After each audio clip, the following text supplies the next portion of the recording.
작가 유세미 씨가 이러한 말을 했습니다. 인생에서 빨리 알면 알수록 유익한 것이 있는데 그것은 두 가지이다. 그 첫째는 내가 해야 될 일이라면 반드시 제대로 하는 것이다. 그러니까 우리는 그렇게 생각할 때가 있어요. 직장 다니는 사람들이 마지못해서 직장을 다니는 사람들도 있어요. 오늘은 또 뭘 하면서 하루 일과를 보내나, 이런 사람들이 있고, 학생들도 마찬가지예요. 어차피 내야 되는 레포트, 과제라면 정말 잘하라는 거죠. 그런데 이거 제출만 하면 된다, 이렇게 생각하는 사람들이 있는데, 정말 일을 제대로 하는 사람들은 자기 발전을 이루어낸다. 학생들이 레포트를 제대로 낸다라고 얘기했을 때 정말 제대로 내기 위해서는 공부를 하게 된다는 거죠. 거기서 전문성들이 나온다는 거예요. 그래서 일을 제대로 하는 사람들은 그 일하는 것들로 인해서 자기 발전을 반드시 이루게 된다라는 거예요. 그런데 대충 하는 사람들은 그렇지 못하다는 거예요. 그리고 결과에 따라서도 그 만족도가 엄청난 차이가 있다라고 이렇게 얘기합니다. 그리고 일을 제대로 하는 것이 정말 중요한 것은 뭐냐면, 일을 대충 하는 것과 일을 제대로 하는 것에 투자되어지는 시간과 에너지가 동일하다는 거예요. 내가 일을 대충을 해요. 내가 숙제를 대충 해요. 내가 무슨 일을 대충 해요. 거기에 들어가는 시간과 거기에 들어가는 정열과 이 모든 것들을 따져보면 똑같이 스트레스 받는다는 거예요. 똑같이 힘들다는 거예요. 그런데 사람들은 일을 대충 하려고 한다. 그리고 또 하나는 뭐냐면, 내가 인생에서 미리 알면 정말 좋았을 것이 뭐냐면은, 내 인생에 분명한 목표, 가치가 있는 사람들. 여러분, 우리 인생에 있어서 분명한 목적과 가치라는 것은 정말 많이 있습니다. 때로는 내가 그 목적과 가치라는 것을 내가 리스트를 매겨서 작성해 볼 필요가 있다고 이야기를 해요. 내가 자녀들을 챙기는 것, 자녀들에게 무엇을 해주는 것, 또한 부모들에게 무엇을 해주는 것, 내가 가족 모임에 무슨 시간과 또한 장소를 내가 잘 지켜나가는 것, 그런 것들 굉장히 중요하거든요. 내가 자기 개발을 위해서, 또한 내가 하루에 정말 중요한 일들을 위해서 내가 1시간 정도는, 내가 2시간 정도는 내가 책을 읽겠다. 그런 것들 굉장히 중요한 것들이라는 거예요. 그런데 사람들이 그러한 중요한 것들을 잃어버리고 산다, 이렇게 얘기를 해요. 내가 인생에 있어서, 내가 살아가는 그 인생에 있어서 얼마나 삶이 힘들고 어렵고 복잡합니까? 내가 근데 미리 알았으면 좋을 것, 내 인생의 가치, 그리고 내가 이왕 하는 일이라면 내가 정말 최선을 다해서 하면 그 결과는 엄청나게 다르다라는 것을 그 유세미 작가가 이야기를 합니다. 저와 여러분들이 읽은 본문은 우리 가운데 이렇게 이야기합니다. 분명하라. 너희들 분명하게 믿어라. 이렇게 이야기를 합니다. 어중간하게 믿지 말라. 이렇게 이야기를 합니다. 너희들 분명하게 손을 그어라. 이렇게 이야기를 합니다. 이미 도끼가 나무 뿌리에 놓였으니 좋은 열매 맺지 아니하는 나무마다 찍혀 불에 던지리라. 이 말씀은 이제 예수 그리스도께서 오셔서 이제 공생의 사역을 하실 때에 그 모든 3년 반 동안의 사역을 침례 요한이 한 문장으로 요약한 것입니다. 그 요약이 이것입니다. 도끼가 이미 나무 밑둥이에, 나무 뿌리에 놓여 있다. 좋지 않은 열매를 맺는 나무마다 찍혀져 불에 던져질 것이다. 한마디로 하나님의 심판은 이미 시작되었다. 하나님의 심판은 이미 시작되었는데 우리가 그러면서도 감사해야 될 것은 아직 주님께서 재림나팔을 불지 않으셨기 때문에 지금 우리는 은혜의 시대 가운데 살아가고 있지만 이미 하나님의 심판은 이미 시작되었다. 그것을 도끼가 이미 나무뿌리에 놓여 있다라는 것을 말하고 있습니다. 그렇기 때문에 너희는 딱 두 가지 방법밖에 없다. 너희는 좋은 열매를 맺거나 아니면 너희는 나무에 배임을 당해서 불못에 타는 것에 던져지거나 이제 두 가지밖에 없다라는 거예요. 이 본문 말씀을 통해서 저와 여러분들의 영혼이 깨어나는 하나님의 은혜의 시간이 되기를 주님의 이름으로 축복합니다. 오늘 말씀의 제목은 복음의 철저성. 복음의 철저성에서 우리가 기억해야 하는 첫 번째가 있는데 우리 한번 따라 하시겠습니다. 모든 사람은 이미 정죄받았다. 네, 지난주에 말씀을 드렸습니다. 모든 사람은 이미 정죄받았다. 이미 죄로 인하여서 죄가 있으므로 너희는 죄인이다 라는 것을 정죄라고 말하죠. 여러분, 내로남불이라는 말을 많은 분들이 다 아실 거예요. 그것은 뭡니까? 내가 하면 로맨스라는 거예요. 그런데 다른 사람이 하면, 남이 하면 불륜이라는 거예요. 모든 사람이 정죄함을 받았는데 정죄함을 받은 사람들의 그 특징을 보면 모든 사람들이 이렇게 얘기합니다. 내 자신은 아무 잘못도 없다. 내가 불행한 것은 주의 때문이다. 주변 환경 때문이다. 사람들은 인류 역사를 돌아보면 늘 자기 변명을 해왔어요. 늘 자기 변명을 해오고 그 환경의 탓을 해요. 아, 내가 좋은 부모를 만났으면 내 인생은 좀 더 좋아졌을 거야. 아, 내가 좋은 남편을 만났으면, 내가 좋은 아내를 만났으면 내 인생은 행복했을 거야 라고 말하는 사람들도 있어요. 아니면 내가 교육을 잘 받았으면, 아, 내가 유산이라도 좀 많이 받았으면 내가 좀 나아졌을 거야. 내 인생은 행복했을 거야. 모든 사람들이 정죄함을 받았는데 정죄함을 받은 사람들의 특징, 그 죄의 특징이 뭐냐면 늘 주변 환경을 탓한다는 거예요. 늘 주변 환경을 의식하면서 내 스스로의 죄는 인정하지 않는다. 근데 누구의 죄? 주변 환경의 죄를, 주변 환경 때문에 자신이 이렇게 불행하다. 내가 이렇게 불행한 것은 내 자식들 때문이고, 내가 이렇게 불행한 것은 아내 때문이고, 내가 이렇게 불행한 것은 남편 때문이고. 어떤 사람들은 그래요. 내가 유전자를 잘못 받아서 나는 불행하다. 왜? 제가 병원에 갔어요. 병원에 갔는데 어떤 의사가 이제 그런 말을 해요. 집안에 무슨 병력이 있습니까? 라는 질문을 우리는 종종 받아요. 아, 내 아버지께서, 내 어머니께서 암으로 돌아가셨어요. 내 어머니가 무슨 질병으로 돌아가셨어요. 아, 나는 그것 때문에 불행하다라고 생각을 하는 사람들이 굉장히 많이 있습니다. 내 아버지가 암으로 돌아가셔서 나는 부모의 DNA를 잘못 받아서 나는 불행한 인생을 살아간다. 이렇게 말하는 사람들이 굉장히 많이 있어요.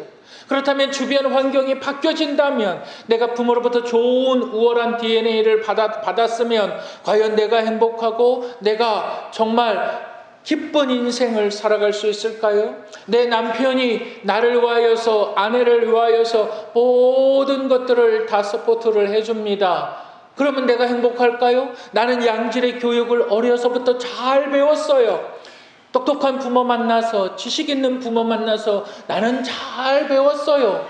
그렇다면 내 인생이 정말 행복할까요? 그게 이스라엘의 범죄함이었습니다. 이스라엘 백성들이 범죄했던 그 이유는 그들은 모든 주변 상황을 탓했습니다.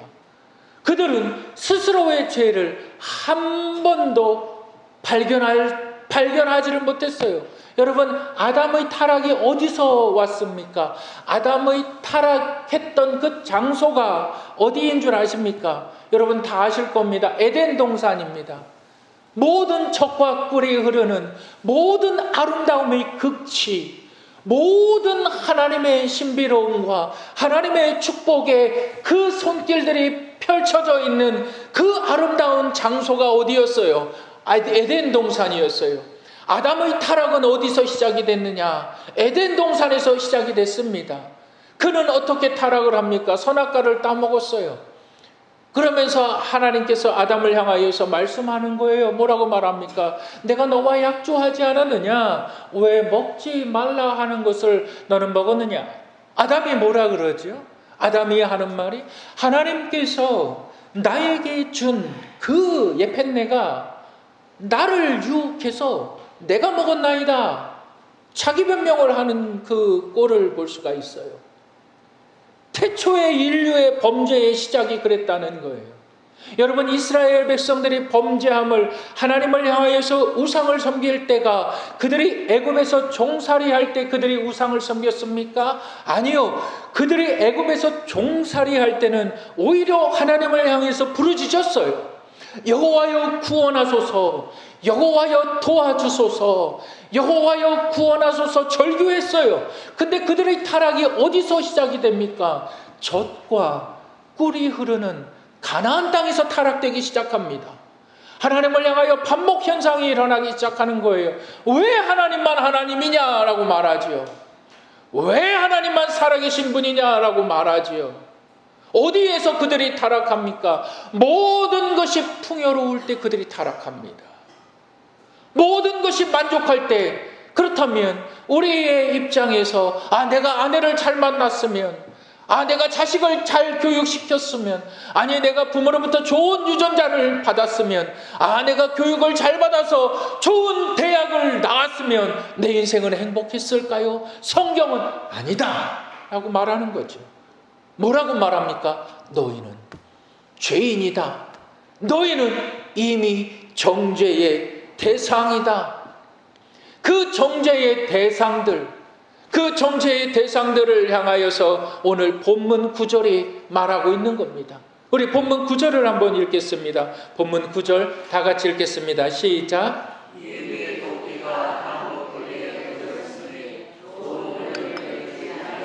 나무마다 찍혀 불에 던지리라.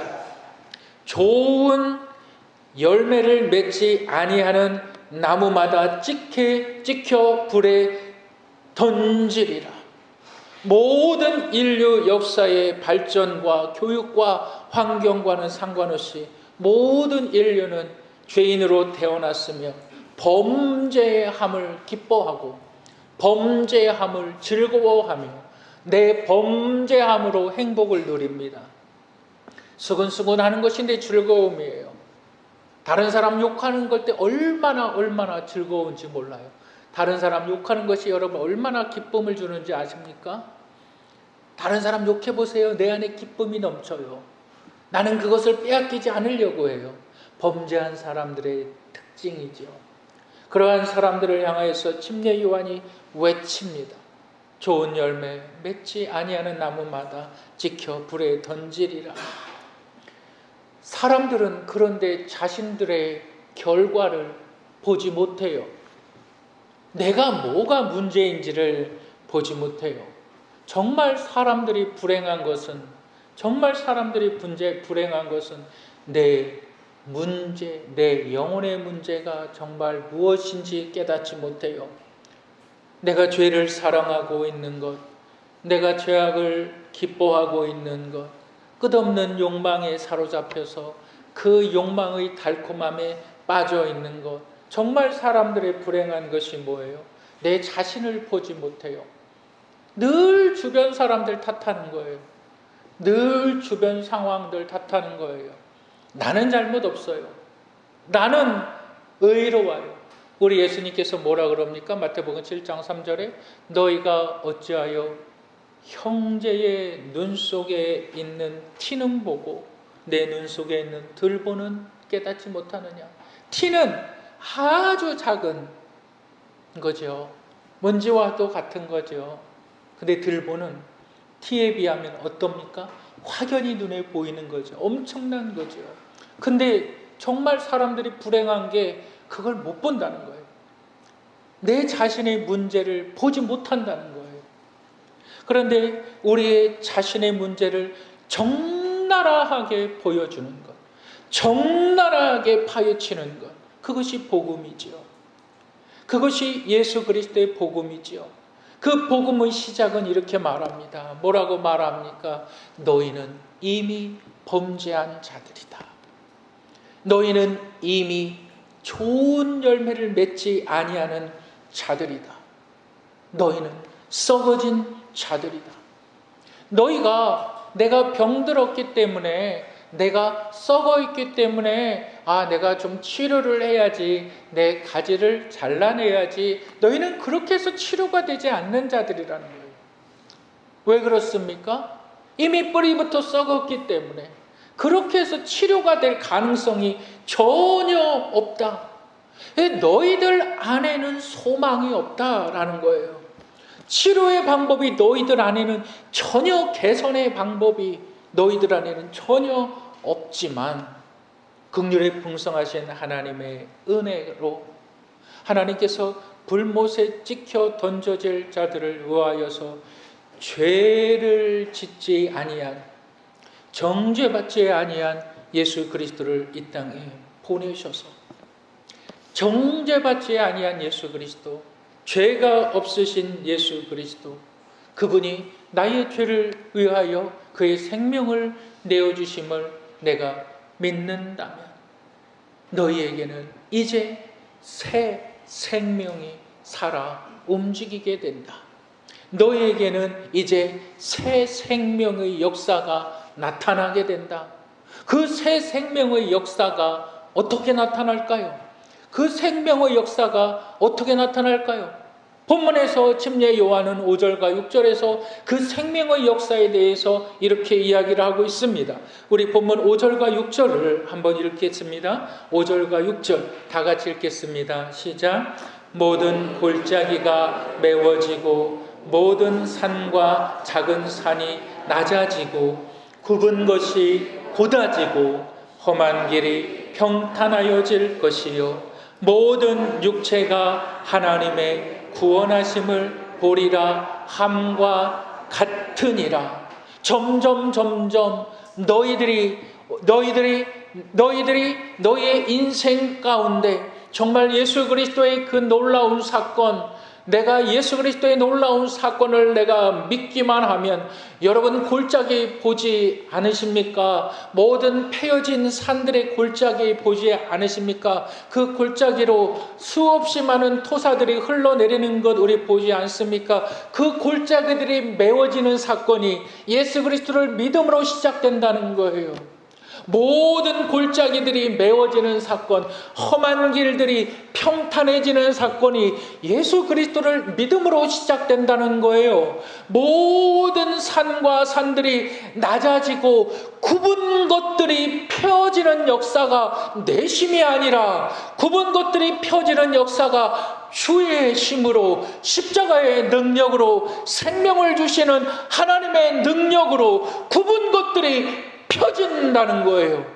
대쪽 같은 인생들, 고집불통인 인생들, 자기만 아는 인생들, 자기밖에 모르는 인생들이 예수 그리스도로 인하여서 펴진다는 거예요. 놀라운 역사가 어디에서 시작이 되느냐? 그 인생의 다짐이나 그 인생의 노력으로 되는 것이 아니라 예수 그리스도, 우리에게 생명을 주시는 그 분, 우리를 다시 살게 하시는 그 분으로 인하여서 굽은 것들이 펴지고 험난한 것들이 평평히 되어지며 높은 산들이 낮아지며 골짜기들이 메워진다는 이 놀라운 말씀의 능력의 시작, 오직 예수 그리스도, 그분은 하나님이 보내신 선물. 이 선물, 우리는 이렇게 생각을 합니다. 나는 그렇게 범죄하지 않았어.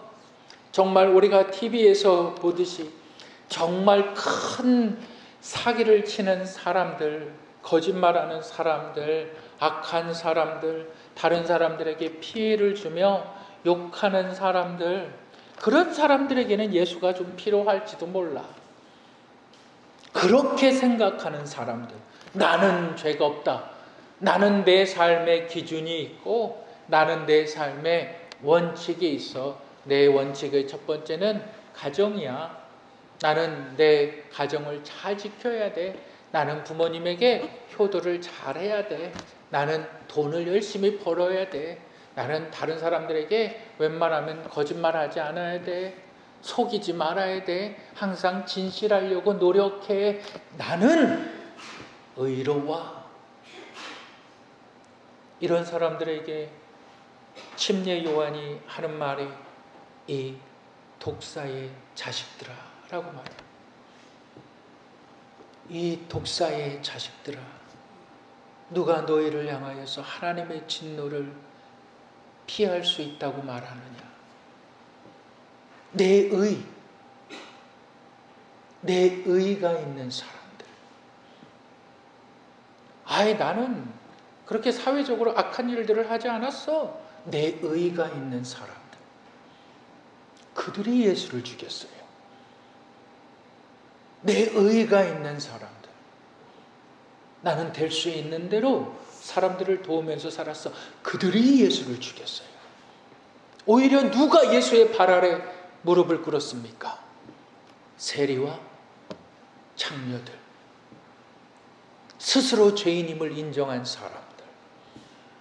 주님 앞에 나와 무릎 꿇고 나는 죄인입니다 했던 사람들. 이미 도끼가 나무뿌리에 놓여 있는데 누가 찍힘을 당합니까?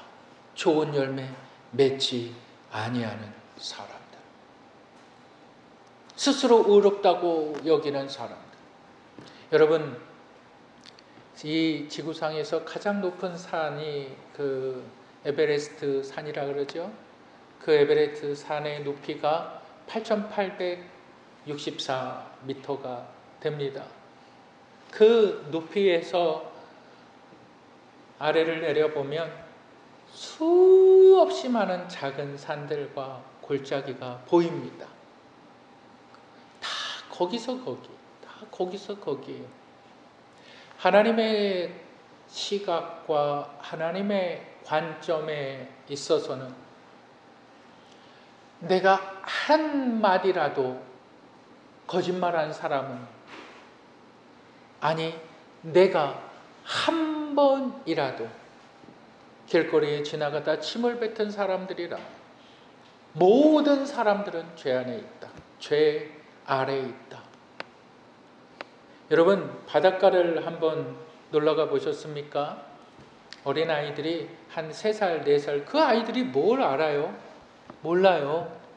그 아이들이 뭘 압니까? 뭐 교육을 탁월하게 받았습니까? 모르죠. 근데 그 아이들이 바닷가에서 모래성을 잘 쌓아요. 근데 엄마가 불러요. 야, 이제 가자. 그러면 내가 열심히 모래성을 쌓았으면 그냥 내비두고 가면 되잖아요. 근데 갈 때 어떻게 합니까? 여러분들 다 경험 있을 거예요. 누가 내 성 뺏을까봐, 누가 내 성 자기 거라 그럴까봐 갈 때 발로 다 뭉개버리고 가잖아요. 다 뭉개버리고 가요. 다 차버리고 가요. 그들에게 죄를 가르쳐 줬습니까? 그래서는 안 된다는 걸 가르쳤습니까? 그렇지 않아요? 모든 사람들이 죄 아래에 있다. 복음은 철저하게 가르칩니다. 모든 이 죄 아래에 있다는 사실을 사도 바울은 이 비밀을 깨달은 거예요. 이 비밀을 깨달아서 그는 이렇게 말합니다. 로마서 3장 10절 12절에 의인은 없나니 하나도 없으며 깨닫는 자도 없고 하나님을 찾는 자도 없고 다 치우쳐 한 가지로 무익하게 되고 선을 행하는 자는 없나니 하나도 없도다. 깨닫는 자도 없다. 깨닫는 자도 없다. 하나님을 찾는 자들도 없다. 자신들이 의인인데 다 치우쳐 버렸다. 그러나 죄가 없으신 유일한 분, 그분은 예수 그리스도. 그 예수 그리스도께서 이 땅에 오셔서 하나님으로부터 보냄을 받은 예수 그리스도께서 누구를 만족케 하셨느냐? 예수 그리스도께서 하나님의 공의를 만족케 하셔서 죄인들이 치루어야 할 죄의 모든 무거운 죄의 값을 그분이 완전히 담당하셨다는 사실을 믿으시고 여러분들의 삶에 적용하시기를 주님의 이름으로 축복합니다. 나는 예수 그리스도를 믿어. 나는 지금 죽어도 천국 갈 거야. 근데 그것이 다가 아니에요. 그 다음이 있어요. 복음의 철저성은, 정말 복음이 철저한 것은 그 다음을 이야기해요. 복음의 철저성에서 우리가 기억해야 하는 두 번째가 있는데 우리 한번 따라 하시겠습니다.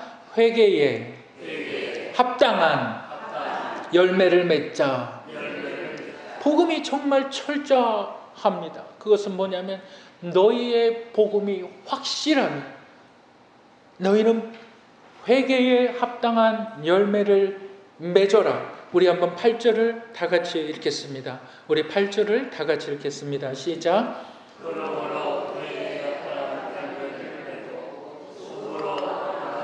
우리 조상이라 말하지 말라. 내가 너희에게 이르노니 하나님이 능히 이 돌들로도 아브라함의 자손이 되게 하시리라.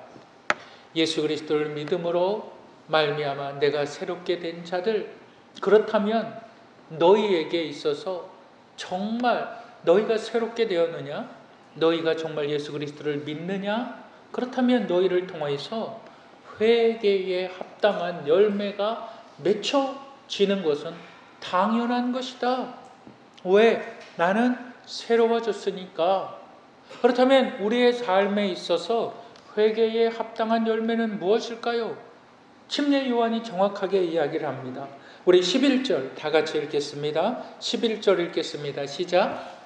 답하여 이르되 옷 두 벌 있는 자는 옷 없는 자에게 나눠줄 것이요 먹을 것이 있는 자도 그렇게 할 것이니라 하고, 회개에 합당한 열매는 내 스스로 범죄에 따른, 이 범죄에 따른 그 무게의 행동을 너희가 짊어지라.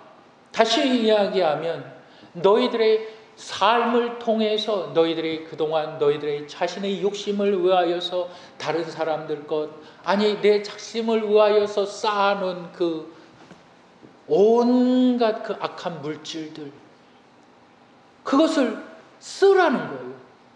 그것을 내어놓으라는 거예요. 세리가 예수 그리스도를 만났을 때에 했던 첫 번째가 뭡니까? 주여, 주님께서 우리 집에 오는 것을 나는 감당할 수가 없습니다. 그랬을 때에 주님께서 내가 오늘 이 삭개오의 집에 거하여야 되겠다 말씀하시죠. 그러니까 삭개오가 예수님을 믿고 나서 했던 것이 뭐예요? 내가 다른 사람의 것을 토색한 것에 내가 3배, 4배를 갚겠나이다. 토해 놓겠나이다. 종교개혁자 조한 칼빈은 이렇게 얘기했습니다. 그리스도인의 삶이라는 것은 회개의 삶이다. 그리스도인들의 삶이라는 것은 회개의 삶이다. 물론 우리 성도들, 거듭난 성도들이 죄로부터 육신을 입고 있을 때까지는 자유로울 수가 없습니다. 우리는 내가 원하든 원치 않든 이 죄의 굴레에 쌓여서 살아갈 수밖에 없습니다. 그런데 내가 죄 사함을 받았다는 것은 전혀 다른 생각을 갖게 합니다. 전혀 다른 삶의 목적을 갖게 합니다. 내 중심이 아니라 하나님 중심의 삶을 살게 됩니다. 아, 하나님 이것이 정말 옳습니까? 하나님께서 원하시는 것입니까? 묻게 됩니다. 아, 정말 하나님 이 사람은 이렇게 말하는데요. 하나님 저 사람은 저렇게 말하는데요. 하나님 나는 이렇게 생각하는데요. 어떠한 문제에 대해서. 근데 하나님께 묻습니다. 근데 하나님께 물을 때에 하나님께서 그냥 딱 음성으로 너는 이렇게 해라, 너는 저쪽 길로 가라, 왼편으로 가라, 오른편으로 가라, 그렇게 말씀해 주시면 좋겠는데 하나님 그러지 않으시거든요. 근데 내가 하나님 앞에 물어요. 어떠한 문제를 놓고 하나님 앞에 물어요. 근데 하나님 앞에 묻는 것 자체가, 하나님 앞에 묻는 그 과정 자체가 나에겐 이미 응답이 되는 거예요. 하나님 앞에 나가서 기도하는 것 그 자체가 난 이미 응답이 되는 거예요. 내가 몰라서요? 아니요. 내가 회개에 합당한 열매가 뭔지 모른다고요? 여러분 스스로 왜 속입니까? 우린 다 알아요. 우린 다 알아요. 회개에 합당한 열매가 뭔지. 내가 누구의 마음을 아프게 했고, 내가 얼마나 욕심이 많은가, 내가 얼마나 쌓아놓고 살고 있는가, 내가 다 알아요. 회개에 합당한 열매가 뭔지들 다 알아요. 근데 그것을 갖다가 내가 열매를 내어놓지를 못해요. 왜? 내 죄악된 성품이 그것을 놓지 않거든요. 그런 사람들을 놓지 않거든요. 그런 사람들에게 침례 요한이 말하는 거죠. 이미 도끼가 나무 뿌리에 놓여 있다. 여러분, 우리는 어떨까요? 우리의 삶의 회개에 합당한 열매는 무엇일까요?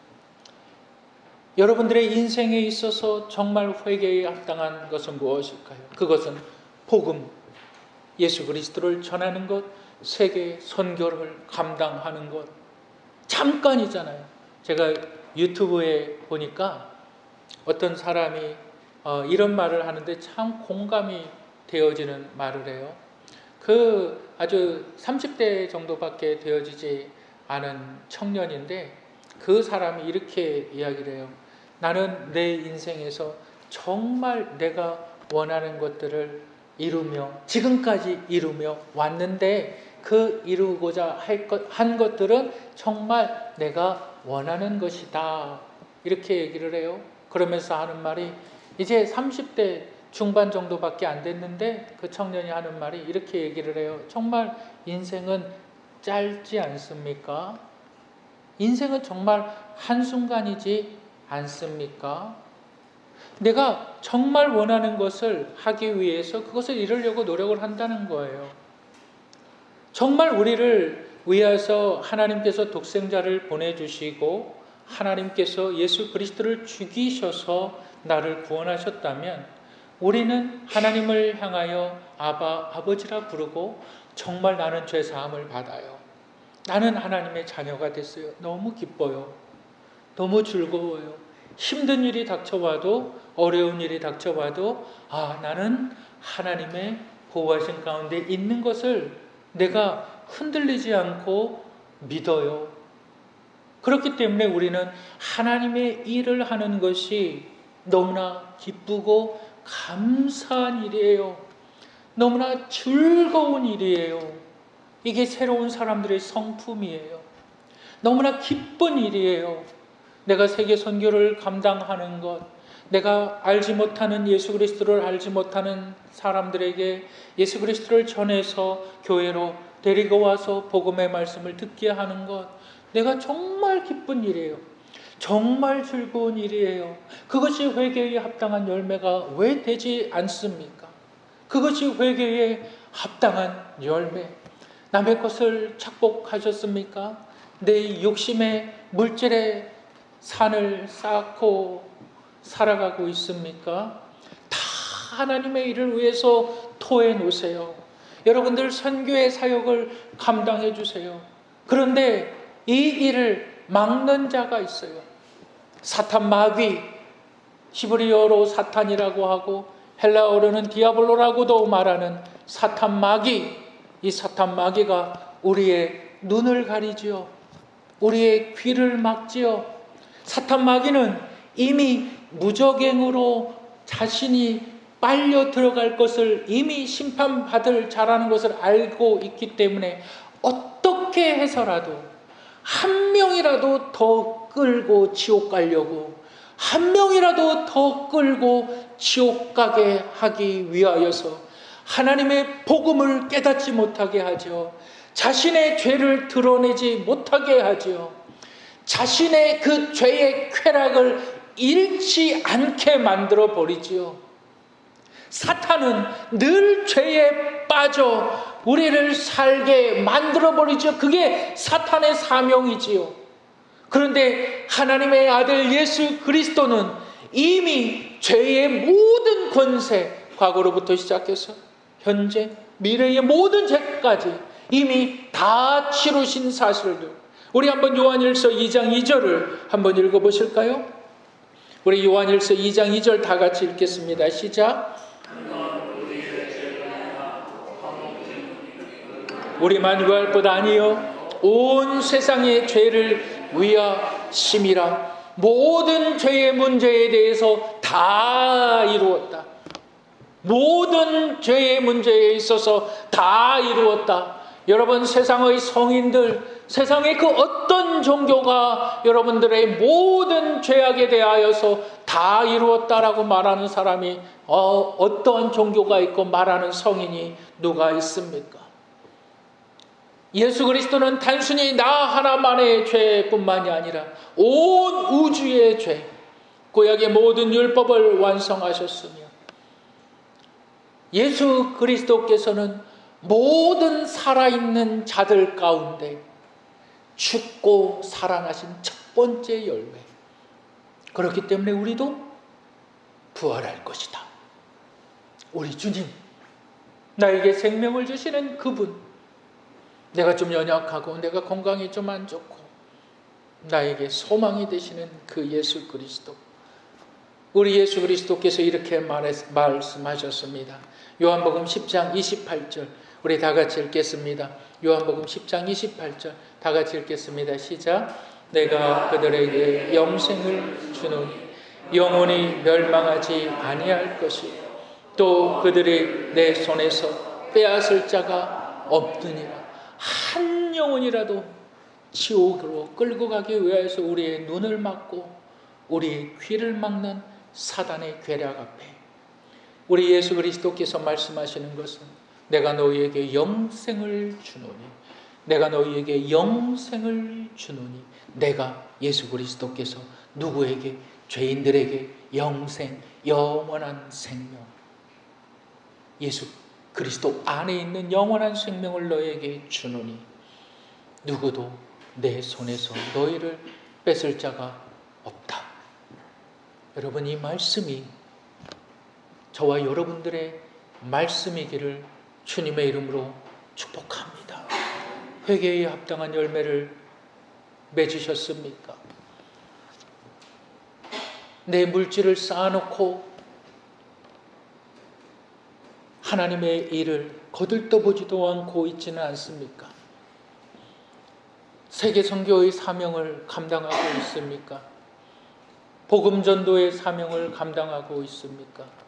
내 아내는 예수 믿지 않는데, 내 남편은 예수 믿지 않는데, 내 자녀들은 예수 믿지 않는데 아직까지도 침묵하고 있습니까? 심지어 요한이 말하죠. 이미 심판은 시작되었다. 이미 심판은 시작되었다. 이 심판을 피할 수 있는 유일한 길, 예수 그리스도. 그분은 나의 삶의 소망이십니다. 그분은 나의 삶의 전부가 되십니다. 이 예수 그리스도의 생명이 여러분들 안에 있습니까? 여러분, 고린도후서 15장에 보면 복음에 대해서 이렇게 말하고 있어요.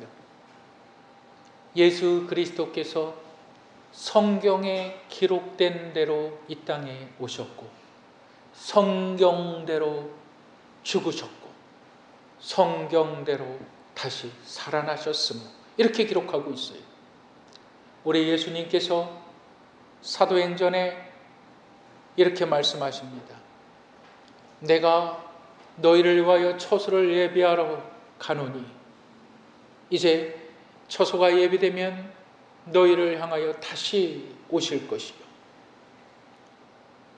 예수 그리스도께서 오시는 그때는 예수 그리스도는 우리의 구원자로 오시지 않습니다. 예수 그리스도께서 오시는 그때는 예수 그리스도는 우리의 심판자로 오십니다. 복음이 선포되어지고 영적인 대각성이 일어나고 회개가 일어날 때에는 반드시 이 말씀이 있었습니다. 여러분들의 영혼이 깨어나시기를 주님의 이름으로 축복합니다. 우리 주님은 심판자로 오십니다. 그는 예언을 성취하신 것처럼 그는 이 땅에 오셔서 죽으시고 부활하시고 승천하신 것처럼 우리는 다시 오실 주님을 기다립니다. 우리는 다시 오실 주님을 맞이할 슬기로운 하나님의 자녀들, 신부들인 줄 믿으시기를 바랍니다.